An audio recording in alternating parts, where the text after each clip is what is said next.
ẹgbẹ́ kan bẹ nílẹ̀ yìí Yorùbá Cultural Promoters ló ń jẹ́, àṣà àti ṣe Yorùbá ló jẹ wá lógún. Ẹgbẹ́ tó dáńtọ́ ni ẹgbẹ́ yìí, kúrò lẹ́gbẹ́ lásán ó jura wọn lọ.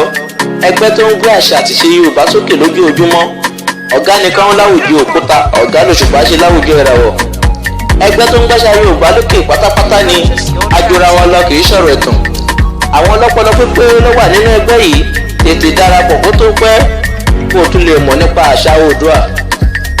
Omidan Rọ̀fíà Ọmọníkẹ́ lolùdásílẹ̀ ẹgbẹ́ tí mò ń kéde fáyé. Bàmí Àmọ̀fẹ́ Oníkùnrin akéwì fún iṣẹ́ ńlá gan ni bàbá àṣà. Ìyáàfin Àyìnkẹ́ Iron Lady láṣòfin ẹgbẹ́. Ọ̀gbẹ́ni Ọlálékan Aláyọ̀lù olórí ọ̀dọ́ pátápátá. Olúbísí Ológo lakíkaka fún gbogbo ẹgbẹ́ YCP káàpàtà.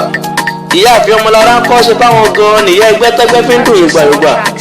Ìyáàfin Adéṣẹwà Lọ́dẹ security fún gbogbo ẹgbẹ́ pátápátá ni. Omidan Tèmítáyọ̀ ni mò ń ké sí lọ́wọ́, àwọn gan la kọ̀wé ẹgbẹ́ o kì í sọ̀rọ̀ ẹ̀tàn.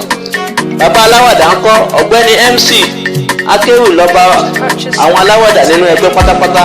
Omidan Ayọ̀mídé gan nìyá aláwàdà. Àdúrà gómìnà ní ká ẹ darapọ̀ mẹ́gbẹ́ yìí kó tó pẹ́.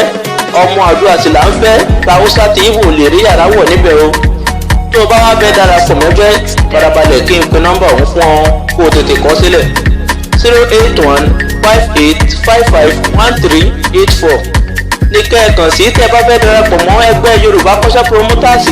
Tẹ́ ẹ̀ bá gbẹ́ kí n tún pè lẹ́ẹ̀kan sí 08158551384 ní kẹ́ẹ̀kan sí tẹ́ bá fẹ́ darapọ̀ mọ́ YCP káàkiri àgbáyé.